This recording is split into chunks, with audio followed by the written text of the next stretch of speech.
Larawan ng mundo. Nakagawian na ng isang ina na sa tuwing siya ay umuuwi mula sa trabaho, ay inilalaan niya ang kanyang oras sa pakikipaglaro sa kanyang anak. Isang araw, habang siya ay nasa opisina, ay naisip niyang kapag uwi niya sa bahay, mamayang gabi ay hindi niya magagawang makipaglaro sa anak dahil mayroon pa siyang kailangang tapusin na mga gawain.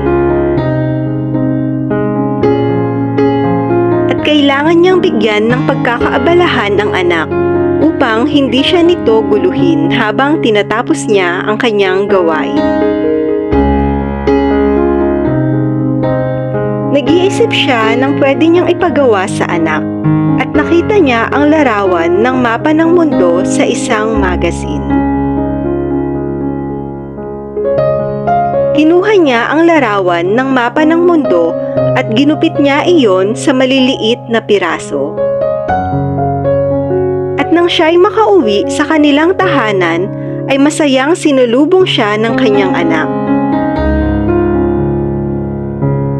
Nasasabik na ang bata na makipaglarong muli sa kanyang ina.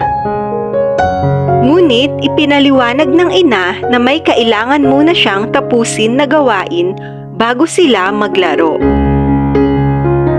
Kaya't iniabot niya sa kanyang anak ang mga piraso ng ginupit niyang larawan.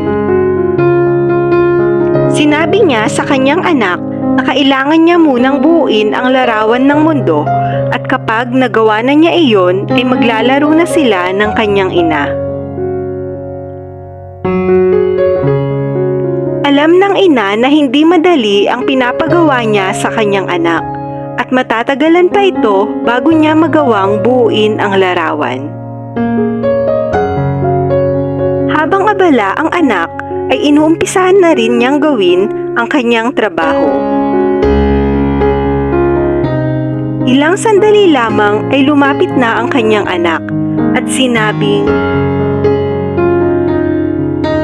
"Mama, natapos ko na pong buuin ang larawan. Halika, maglaro na po tayo."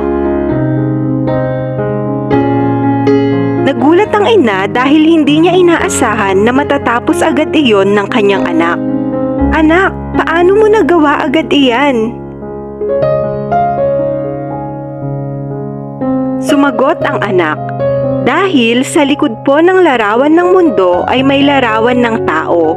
Mas madali pong buuin ang tao sa likod nito. At nang matapos ko po iyon ay nabuo na rin ang mundo."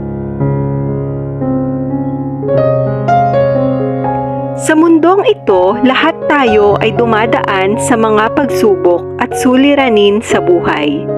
At ito ang bubuo sa ating pagkatao. Lahat ng problema ay may solusyon.